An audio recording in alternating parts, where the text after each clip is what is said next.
This review was made possible by contributions from viewers like you.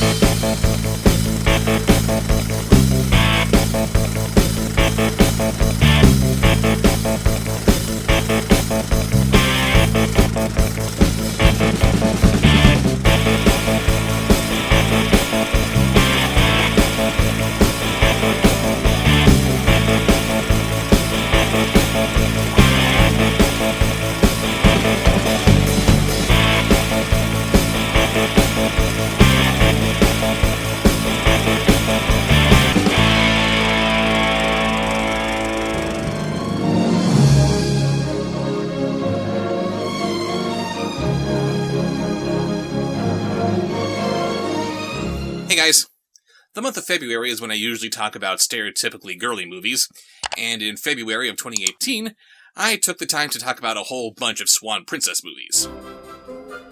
Sadly, animation veteran and former Disney alumni Richard Rich doesn't know how to stop when he's ahead, and there have been 3 more sequels to come out over the last couple of years, with yet a 4th coming out later this year. Just to bring you all up to speed, the perpetually Princess Odette and her derp of a Prince Derek fell in love because they both thought that they were hot and nothing else. What else is there?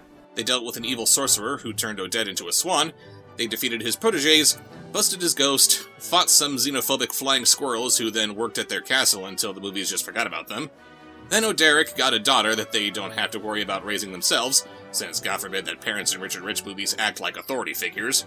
She in turn roped in this other kid who was living on an island of monsters, and it quickly became apparent that he was brought on board just to make her look better.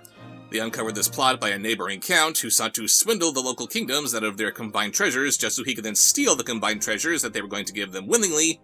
And all the while, the focus was slipping farther and farther away from the characters who, in theory, endeared themselves to us in the first movie, because it's not like we want to watch sequels to follow the ongoing adventures of these people we already know and love, right?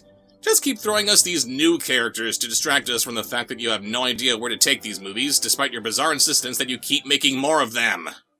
For longer and forever, these movies will go on! Today we're going to delve into the continuing madness of the Zwan Princezz 8, a royal Myztery. That's right, royal Myztery. Just like Alpha and Omega, the big furries, it's impossible to say this title without sounding incredibly awkward. We open on the kingdom of Borromeo, where a bunch of rats are boarding a ship, upon which they're hopefully carrying a little bit of the Black Plague to the unnamed kingdom of O'Derrick. If you've seen my patron-exclusive review of Swan Princezz 7, Royally Undercover, you may recall that these kingdoms are within walking distance of each other, making travel by boat between them completely pointless. And this is confirmed by Queen Uberta touring the kingdoms by carriage to promote her new book about how she saved them all from Count Antonio. She's been touring for weeks before she reaches the kingdom of Trumbeau, which not only rebuilt the dam that Antonio destroyed, but also the rest of their town beneath it. If you're stupid enough to build a town under a dam at one point, well, sucks to be you, but a second time after the dam breaks? You are a very special kind of stupid. The people of Trumbeau were eagerly awaiting the arrival of... Queen Yu? Huh? What happened to calling the Queen Your Majesty or Your Highness? Queen Uberta never struck me as the casual queen. Don't touch me! You will walk 5 steps behind me. No more, no less. Come. And check this out. They've got Queen Yu cosplayers, badly animated balloons that are somehow utilizing helium before the year 1927, and giant cardboard cutouts of Uberta holding her book, with an image of Uberta holding her book, with an image of Uberta holding her book, and we've got Queen Uception.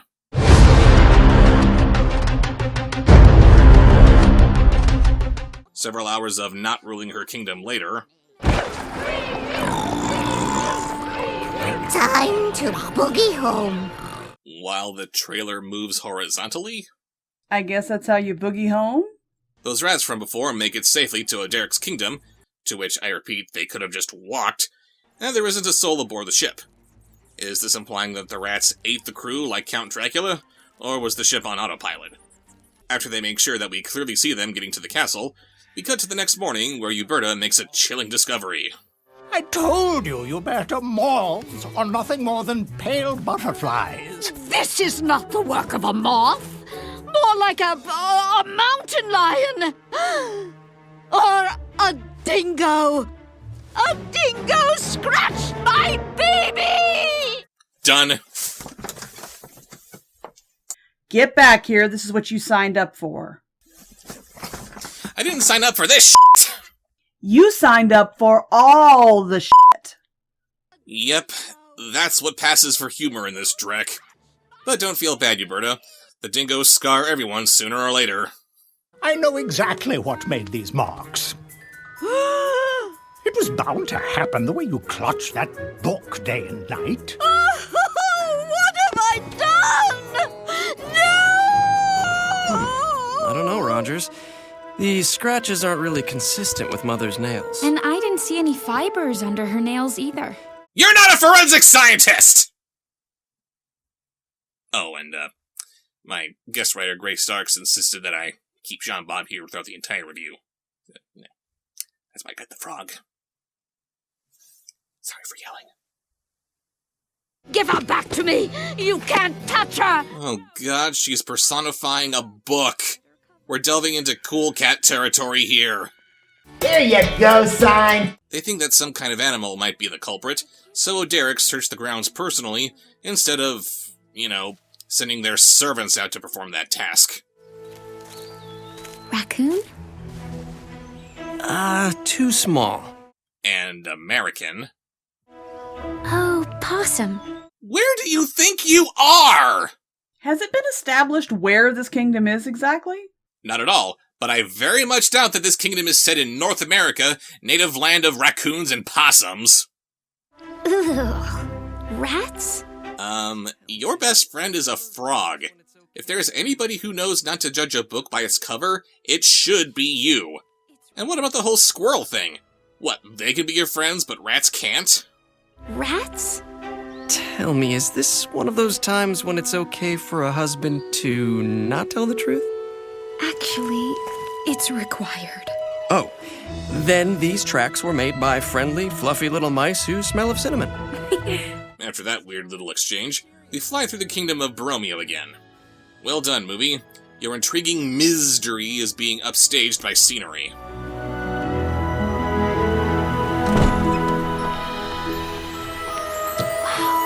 Lucas, come and see! We're in Borromeo instead of our own kingdom for some reason. I hope King Sebastian likes it. Oh, he certainly does. Thank you for bringing your talents to my kingdom. Oh, I'm going to get my easel and paint a selfie of me and Jasper with these flowers. Oh, yeah. And then I'll put it on my Instagram and link it to my TikTok. So, because King Sebastian here does business with Uberta's royal gardeners, he has to invite the kids to his castle for a sleepover? Nope, nothing creepy about this. Flowers, smowers. You couldn't get these things to bloom later in the day, huh? You're spoiled, number 9. Spoiled? I prefer to think of myself as very deserving. Boo! Ah! For the love of God, movie, why? Why do you keep giving us more Scully? We didn't like this smug little bastard when he was alive, we didn't like how he had to be the hero and kill himself to save the day, and we never liked how you keep bringing him back from the other side just so we can get the plot moving! Every second of screen time devoted to him might as well be a big, flashing title card that reads, "We couldn't think of anything better to do!" We planted tulips for King Sebastian. Which is the very reason I came. Might be a frost tonight, so... Gotta get these covered then. There, you see? Why did Scully have to come across from the other side to tell them that? Lucas's tulip planter father should know when would be the best time to plant tulips, but since he's not here and he sent his idiot son and his idiot girlfriend over to do his job, all this scene does is remind me of how he and his family have been struggling for most of their lives, and how apparently no amount of charity on O'Derek's part can be a cure for stupid! A mysterious man in black is watching these kids talking to their cat and dead squirrel, and I'm inclined to think that it's Antonio back from the grave. But then again, it could just as easily be any character wearing this instantly recognizable costume, because we all know these movies to be incredibly lazy, and springing for a nondescript black cloak or something would be too much work. Since these stupid little kids need to cover their tulips that they apparently planted out of season, they go to the docks to look for tarps large enough for the job.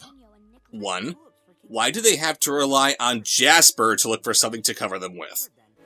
Know where I can find some giant sheets in this kingdom? Wouldn't it make more sense to ask the king? 2. Who parallel parks their ships like this?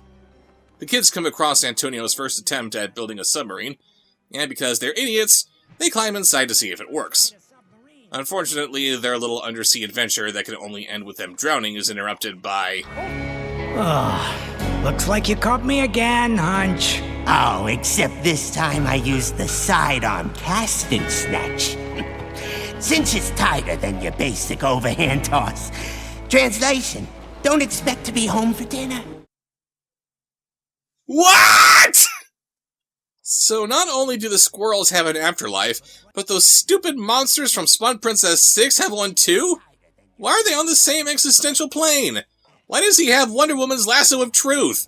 If a stupid squirrel can cross dimensions as easily as Scully apparently can for something as mundane as warning some stupid kids that a frost is coming, why can't people come back this easily? Why doesn't Odette's father get to come by for a casual visit now and then? Has humanity just been wrong this entire time, and it's actually the animals who have souls and we don't? Is there a soul in there? And of all the characterizations to give this monster, why do they go for a mix between Mo Sizlek and Uncle Arthur? Don't expect to be home for dinner. But here's the rub, my good Hunch. I didn't do anything wrong. Oh, is that right? Let me see then. No one, be he alive or dead, so it reads, shall steal pig bellies from the bogs, Bog Island, or any of its wholly owned subsidiaries. Spoiler alert, most of the movie is going to revolve around Hunch here chasing down Scully because of his alleged involvement in how he stole the kids away before they could get eaten. And just in case you need a reminder of how involved he really was in that, here you go. Elise, you must run. You really must get moving, okay? Move along now. Go, go. Thank you, Scully. Off you go, Elise. Perhaps I can help. Scully. Well, it appears your friends are about to become a main course. That's it. Scully had almost nothing to do with what happened, and this stupid little monster ghost is chasing him around, trying to bring him to justice. Because the movie has nothing better to do, it had to turn itself into the furgative. So they begin their chase scene that lasts about 75% of the movie. No, I'm not kidding. But it would appear that ghosts have trouble phasing through glass, huh?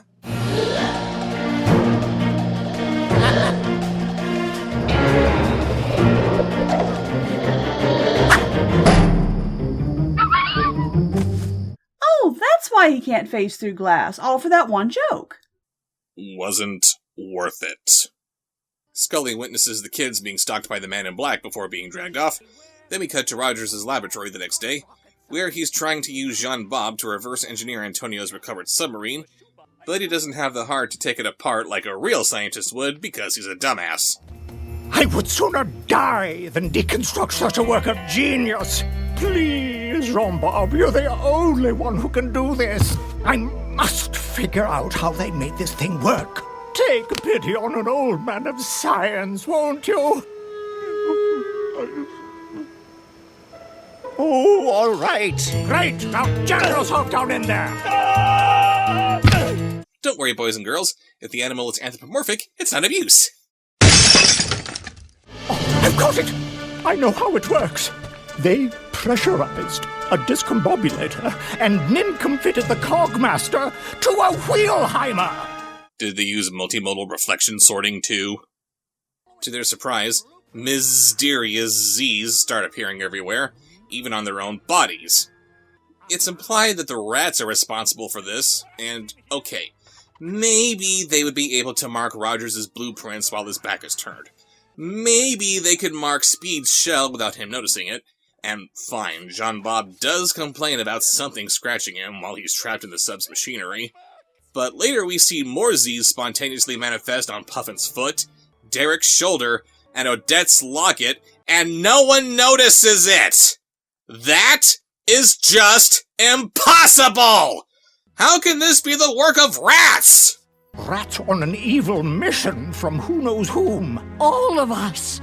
Marked. On a hit list.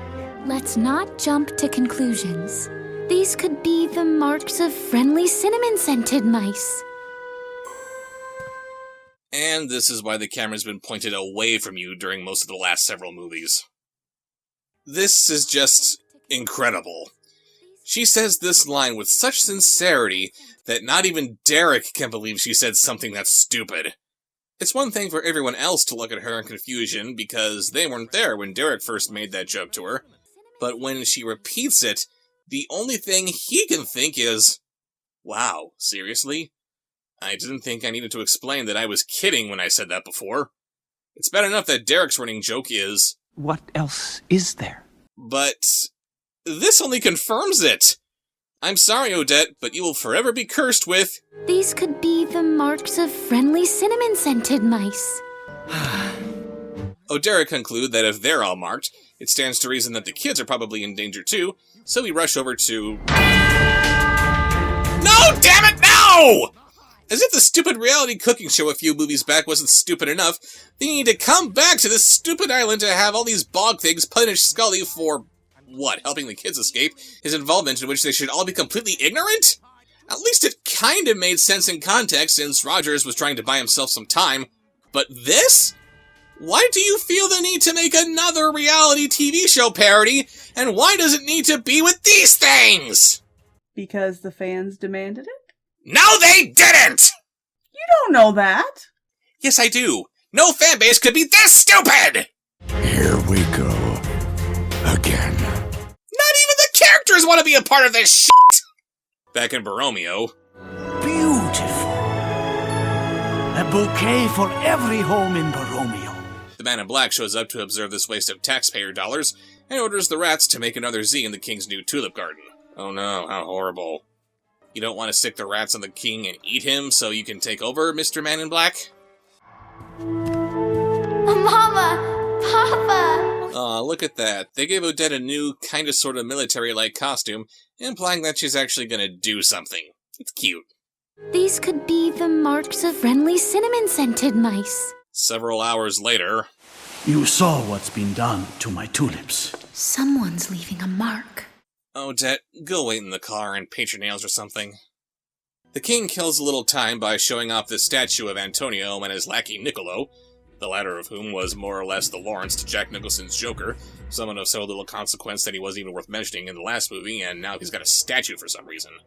It's slated for destruction, but until then, I must attend to more pressing matters. Yes, like a bouquet for every home in Borromeo. Clearly you have your kingly priorities in order. But oh no, another Z has been left on Jasper's portrait. Not to worry, Jasper.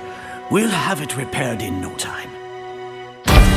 As in no time for anything serious, time to cut back to this bullshit. Pathos? What's that? My dear Diabolical Mr. Scully, not your first time to Bog Island. No, sir. The accused agrees. Let it be so noted. Oh, this makes it perfectly clear. On your previous visit, did you come as a ghost? Objection! Your Honor, these questions about ghosts are immaterial. The porpoise? I'm sorry, are we talking about dolphins? No! The porpoise of your visit to Bog Island. Mr. Scully, first, I want to thank you for being so transparent. Worth it. So I wanted to make it fun. Sue me. Believe me, I would if I could. I came to see my friends. Your pink belly friends. Am I right? Exactamundo.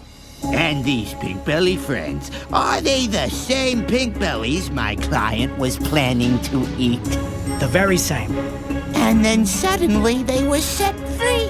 Imagine that. No further questions. Never even took a class, said the screenwriter. Your Honor, I would like to call a witness. Nums.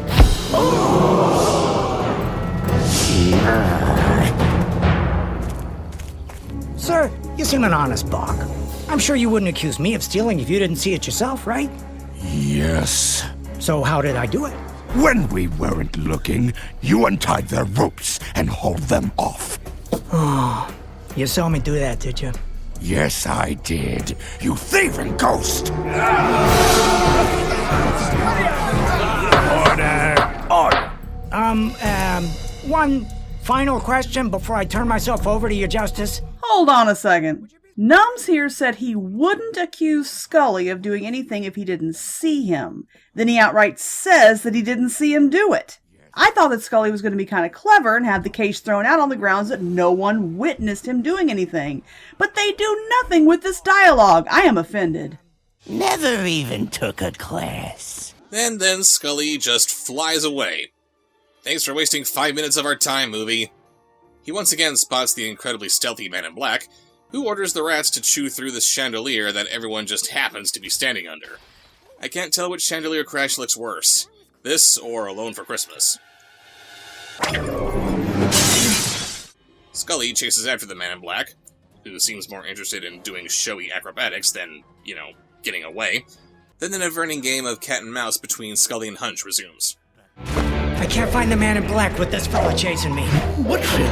Oh, well, I don't see a fellow. Is there a fellow? Ah, it's a bog ghost. Get Rogers, he'll know what to do. What the hell makes you think that? Red alert! We need help tracking a ghost! And your eyebrows, apparently. While Rogers is looking for something that'll help Scully, ignoring the evil Jolly Chimp, I have to point out that access to Rogers' lab is still gained via Ball Pit. How many more kids has Rogers been luring into his lair between movies? After finding this bit of ghost rope he was looking for, Rogers and the animals set off. Let's applaud drive! John Bob would be surprisingly good at cinema sins. What the hell? Why is the frog driving the coach? Because the previously employed army of flying squirrels are all dead, I guess. We then cut to Derek meeting Niccolo, who had so little character in the last movie that the writers didn't see any harm in turning him into Gollum and Smeagol. Makes sense to me. Who is he? It's Prince Derek, fool. His mother wrote the book. Oh, Queen Yu to the rescue.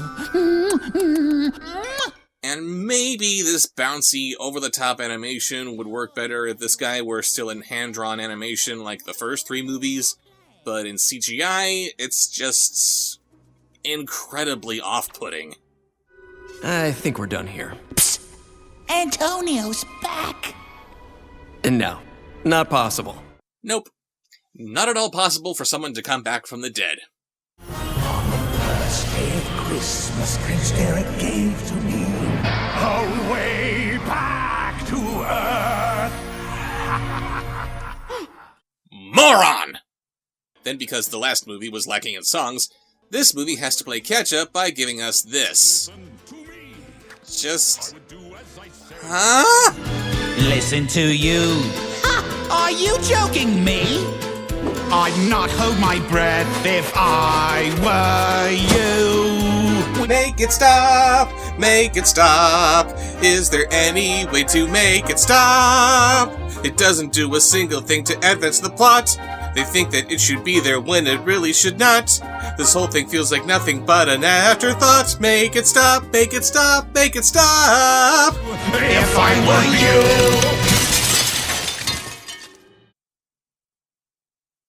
Next! Back with Rogers and the animals. Ugh. They need to put a tracer on Scully and Hunch for some reason, but that can't work because ghosts can't interact with physical objects in our world. Oh, what I would give for a little poltergeist action right about now. So how do they get around this little physical impossibility so that they can put tracers on these ghosts? You are not gonna believe this. They take this piece of ghost rope, have it touch the tracers, And that turns the tracers into ghost tracers. Ghost bracelets? Go. No, they are not a go, because that is not how ghosts work. Nothing in the history of ghost-related fiction has ever said that when a ghost touches something that is not a ghost, it suddenly turns into a ghost something. Richard Rich, you're an idiot. While that bullshit's going on, Odette goes off to follow the rats in her efforts to actually be a part of the story, and she drags Jasper along for help instead of getting, one or more of the royal guards to help her. It must be pointed out that the only reason Jasper collaborated with Rothbart in movie 4 was because he had used up 8 of his 9 lives, and Rothbart promised that he could have all 9 of his lives restored to him. That ended up not happening, possibly because of our heroes killing Rothbart before he had a chance to make good on his end of the deal. So it's more than a little understandable that Jasper would be apprehensive about facing the rats. So what does Odette do about it? Maybe it's time to show the world that Jasper is not to be messed with. It's time to stand on all fours and man up. Be the cat that you are and man up. Hey look, rats. Ugh. Yeah, great. You go through the trouble of putting Odette in a new outfit that implies agency and being proactive, because girl power, and she sings a song about manning up to someone who's afraid of the same thing she is. Bullshit! And we're missing a really cute opportunity here. She's telling him to man up? Why doesn't she tell him to cat's up? Jasper starts to feel a little more confident, only for said confidence to wane once the music stops. Wait a minute, why don't these other 8 Jaspers fill in for Scully? Aren't 8 ethereal heads better than 1? I don't like this. Hey, man up! Go away! Vamoose! Don't make me use these heels! Help! That's right, turn and run. Run! Back to the sewer with you! I knew you had it in you! Next time a little quicker. Please. You're welcome! Bitch. They start to follow the rats, then we cut away from them so we can waste more time with Scully. Hands. Who would have ever thought? Ghost gloves. Lovely. Tracker. And communicator. Amazing. Can you hear me now? Loud and clear. Can you hear me now? Roger. Can you hear me now? The "can you hear me now" joke got old as early as 2006. Let it die! Before we can get back to the plot, we find Derek making a chilling discovery. Antonio Zambrano.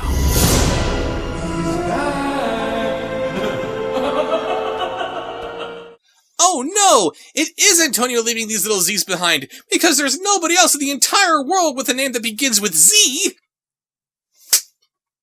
Yeah, thanks for wasting our time like this. Again, ghosts have been firmly established in this franchise. Why couldn't Nicolo's claim of "Antonio is back" be replied with, that makes a lot of sense. It wouldn't be the first time we've dealt with a ghostly villain.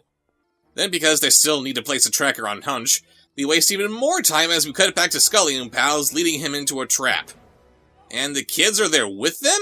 How did they get here? Space is warped and time is bendable. And what is the point of making Hunch invisible? We know he's there, Scully knows he's there, there's no reason for anyone else to not know that he's there, so making him invisible makes no sense! And for that matter, what's this spray that they're gassing him with? Okay, so it's ghostly, it's being held in a ghost spray can, and they're wielding it with the aid of ghost gloves. Okay, fine. But what are they spraying him with that suddenly turns him visible? Never explained, it's not important. Moving on! We cut back to, the plot, as Odette and Jasper follow the rats down into the sewer. They get trapped behind a couple of grates, and Odette somehow gets it into her head that Derek's been the target this whole time. Princess! Stop him! He's gonna trap Derek. trying to trap Derek. Where, friendly ghost? Where? Really? His codename is Friendly Ghost? Go to hell, movie! Derek finds himself in the sewer because reasons. He gets caught in the trap that was apparently meant for him. The man in black shows up, just so he can run away without doing anything, and Derek just effortlessly frees himself from the trap. Apparently it was made by Fishface. Oh, Derek leaving the sewers is enough to cause a scene in the streets, giving the kids just the cover they need to sneak away. Why are they sneaking away when it would make far more sense for them to run up to Derek and express their relief that they're safe? Because it's a Richard Rich movie, which means that the kids have to sneak away for no damn reason! Then Hunch captures Scully before he has a chance to help with the hunt for the Man in Black, meaning that the last 22 minutes of trying to get him to join their team were a complete waste of time! Stupid! You're so stupid! So Scully is dragged away to the Boggs Island, since we're ignoring the allegedly real issue of the ghost's inability to cross water, apparently. And several hours and 20 feet later, they stop just so they can talk about their situation. Hunch, old buddy, my friends will know exactly where I am. And when they come to rescue me, let's face it, your bog friends won't be a match for a fleet of ships and soldiers, would they? Even taking into account how everyone in this movie is abysmally stupid, nobody is going to send a fleet of ships and soldiers to save a dead squirrel! We have to persuade that bog to let Scully go.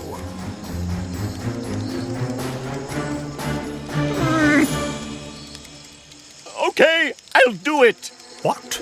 Weren't you going to tell me to get in the jar and turn into a ghost? Why would I say that? So I can appear to Hunch as the ghost of my alter ego, Greensing. How does that help? Because the bugs worship Greensing, and if Greensing tells them to let Scully go, they'll do it. No? They've renounced green thingology. You mean nothing to them. From now on, we no longer worship green things. We saute them! Sometimes it's best to let him think it's his idea. Yep. That was his idea! You said nothing to lead his train of thought into that direction! So they turned Jean-Bob into a ghost, which I can't be happy about since it's only temporary. And even if it wasn't, apparently death is not the end of these movies. And he proceeds to play Green Thing the God. And of course, Hunch is still worshipping Green Thing, because why would he remember that he didn't anymore? Jean-Bob turns mortal again after only 2 minutes of being a ghost, with no such time limitations being placed on anything else that's been a ghost so far, because funny, I guess. And Hunch flies off with Scully, completely brushing off the threat of ships and armies coming after them. Well, that's another 3 minutes of screen time padded out with nothing happening. Derek are convinced that the Man in Black is Antonio, so they go to Niccolo to ask for his help. If you know how he thinks, you'll tell us his next move. Now. In exchange for... How can you bargain when lives are at stake? Because he has nothing to lose, everything to gain. He's the only source of information that you have, and you're an idiot! Is she trying to appeal to his better angels? He's batshit crazy! His better angels have flown the coop! Stop trying to help, Odette. You're not good at it. And what lives are at stake, exactly? They referred to these marks as a hit list earlier, but everyone's fine. Nobody's dead. Hell, no one's even sick. Even if these rats don't have the plague, wouldn't a bite or a scratch for these critters cause a little damage? And why does he even need the rats in the first place? If Antonio somehow has a better grasp on manipulating the physical world around him, which he does, or else he wouldn't be able to wear his suit, why couldn't he just go up to the people he wants to kill, reach into their chests, and pull out their hearts or something? Maybe hit list meant something different back then, like marked for minor inconvenience. Fine. No deal. No deal, right? Right. Fine. You'll rot in here just as you feared.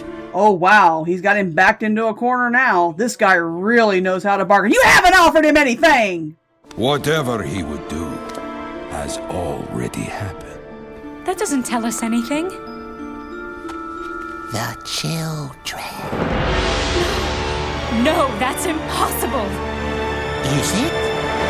No, just incomprehensible. What are you talking about? No sign of the man in black anywhere. Rogers! Have you seen the children? I thought they were with you. We thought they were with you. Have you seen the children? Spy team, spread out.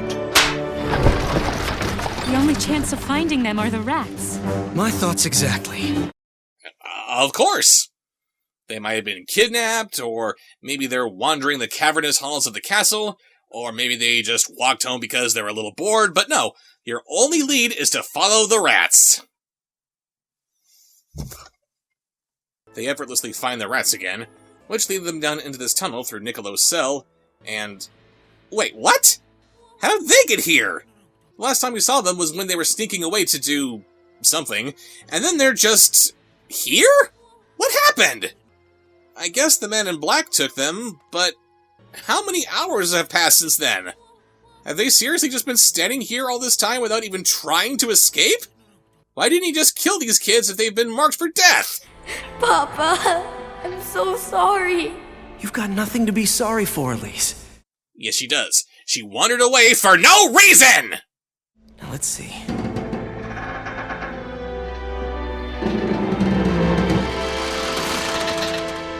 It's no good, Prince Derek. If one of us tries to step out, the scale tips and the other one will fall. Which is why you both try to jump off together, which should be really easy to do because the platform is only a foot away! Elise is leaping from one side of her pirate ship to the other. Lucas's code name is Young Tree Climber. Why is this an issue? After an absolutely laughable attempt at saving the kids, which should have resulted in Lucas falling to his death, since holding both children at the same time is just unthinkable, Derek soon finds himself in their place. Apparently Derek is very malnourished if his weight is the same as these two 8-year-olds. Take the children to safety, Odette. He's after you, Derek. Oh? Is he after him, Odette? Odette leaves with the kids just as they spot the man in black watching them. Odette, if this is the end, just know that I have always loved you. This is not the end. Do you hear? Not the end! I don't suppose you wanna...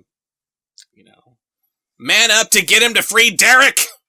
But it turns out that the man in black is not Antonio, it's Nicolo, who I guess found himself a really good barber in the few minutes he's been off screen.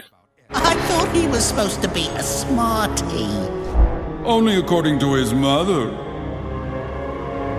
But truly, I do cherish her book. I learned about every living creature responsible for ruining my plan. Then I marked each one for revenge. Your end will only take the few seconds required to fall to the bottom. Oh, but the others will die a little each day for having lost their beloved Prince Derek.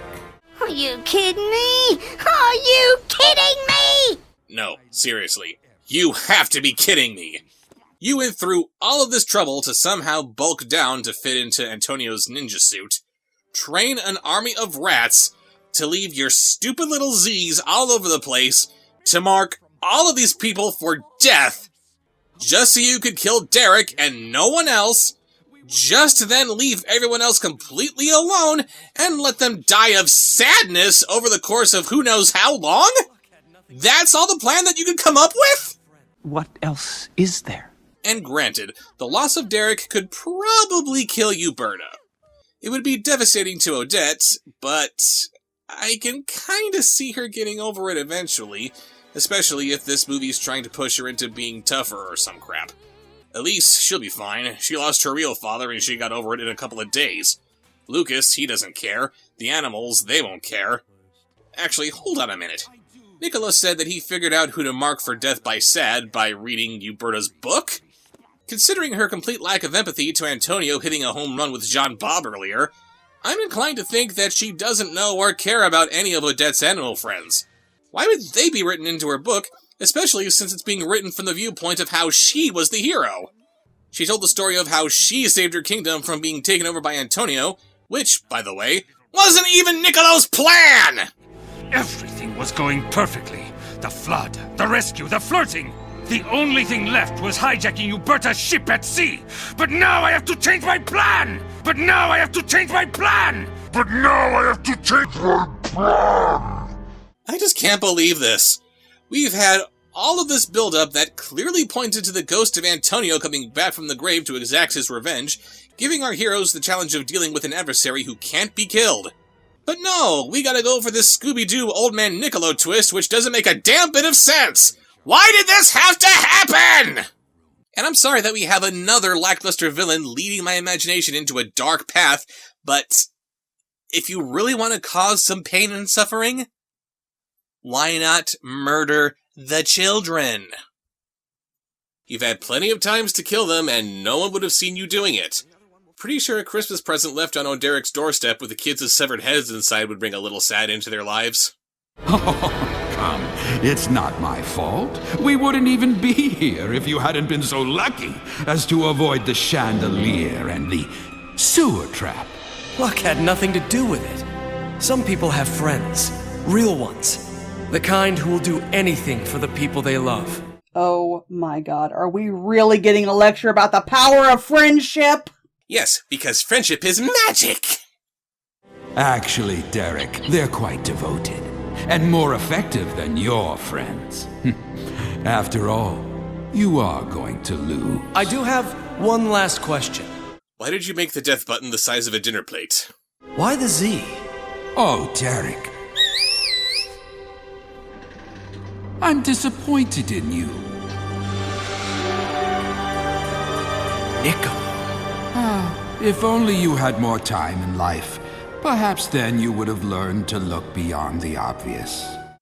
No. These rats were not marking N's, they were clearly marking Z's! Derek escapes from the trap with the help of Physics! Then we fade to black before it looks like the rats eat Derek, and fade back into the Boggs Island.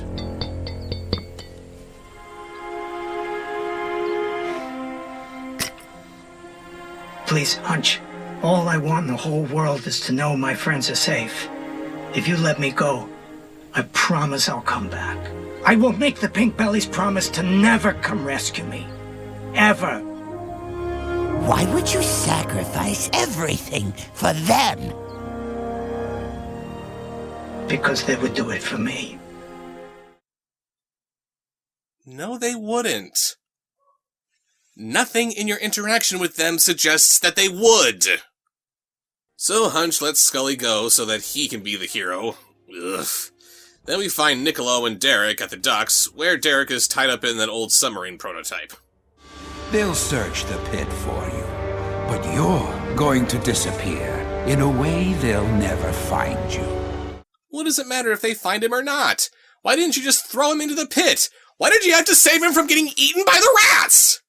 Poor Derek. So many friends, but not a single one in sight. Oh, here. Take one of mine. Sorry, I need to give you a chance to escape. Bye now! Our heroes get to the docks, which, again, they wouldn't be able to do without squirrely intervention. Derek. You don't know that he's in there! Because Odette is strong and capable, it's up to the animals to save Derek as he sinks lower and lower. Oh no, is he going to discover the lost city of Atlantis? Don't give Richard Rich any ideas! I'm with Derek. What can I do? Tell me what you see. Dials, knobs, gauges, levers, I don't know what. There was a surface lever, but Niccolo broke it off. Oh, huzzah! How wonderful that he broke it off! Then Derek starts whistling, because of course he can whistle the rat into chewing through his bonds. Why couldn't Scully tell his fellow rodents that they need his help to survive? You know how to control rats, don't you? You just put your lips together and blow. But it's too late. Derek uses up what little oxygen is left and passes out. Derek, it's me. My darling. You can't sleep now. Not now. Take a breath, Derek. With what? He's dying, not sleeping, you cross-eyed twit! Far longer than forever. There will be auto-tune. It's almost like you're here with me, although we're far apart. Oh, too bad. Derek died. The end.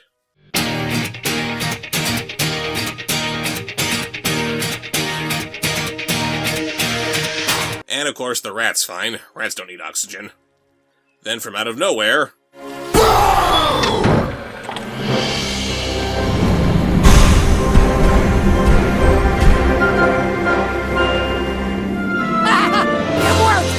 What worked? How did you get Hunch over here to scare the rat? How does the weight of a rat pull down this lever where a heavier human arm could not? And hooray, Derek's fine somehow. I guess he was asleep. Niccolo gets captured and is left alone in his own trap. Yeah, there's no way he'll get out of this. And Hunch just lets Scully go because they're friends now or something. How'd I do, Mama? Huh? Well, I'm trying. Look, Daddy. Every time a ghost says something stupid, an angel gets his wings. That's right. That's right. Attaboy, Scully. So, in a way, my book was responsible. Oh, please, Uberta, we don't want you to feel responsible For bringing down Niccolo, too? Yes, exactly. Well, you know what this means, don't you? It's time for a sequel, baby! And that's how the movie ends, with Richard Rich wrapping things up with his personal mantra. So that was The Zwan Princezz, a royal Myztery. And because this review was co-written by Grace Starks, I feel it only appropriate to share her thoughts on the movie. It's wonderful. It's creatively terrible. I would have never thought of these wacky ideas like steampunk technology in a medieval kingdom, or ghost spies in a Law & Order spoof with monsters. It's these bizarre ideas that give me inspiration. Well, Grace, I'm glad that you enjoyed it. But as for me, this was just painful! The animation is sloppy, the story makes no sense, it's padded up to its eyeballs with absolutely nothing, the kids lost all agency for no reason, while Odette's alleged girl power is total bullshit. The logistics of all these Z's just magically popping up are completely without logic, and all of that build-up of the ghostly return of Antonio just to make Niccolo into the twist villain was utterly pointless. Again, why bother with making us think that it was a ghost who did it, then tell us it wasn't a ghost who did it, in a world where anyone, and apparently anything, can be a ghost?! The only mystery about this movie was what these people were smoking during its production. Or maybe they were licking frogs or something, I don't know. See you later. What good is a life if it's not life worth living? I'm not losing my knife. But it's just as well lost. What use is a soul if it takes without giving? There's a day to quit and a day to fail, but today is not the day.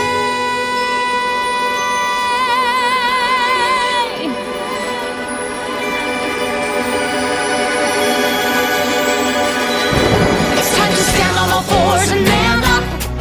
Be the cat that you are and man up. When the voice in your head starts to worry, remember your fears and your furry. Don't give them pause, just show them your claws and man up. Take it from us, put up a fuss. If you don't even try, then you'll fail. Why would I listen to you? You're just a ghost who says boo. And you're as dead as a nail.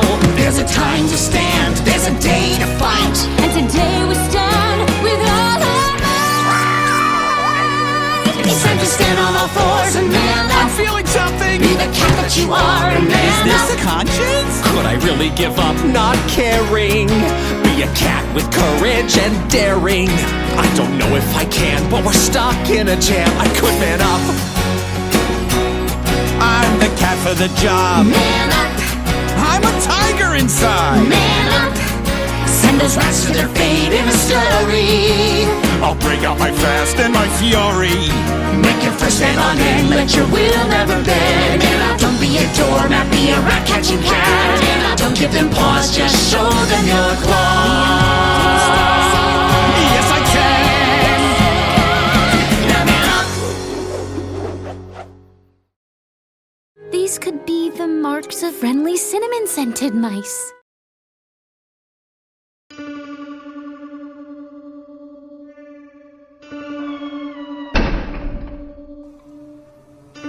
Subscribe, like, follow, comment, share, watch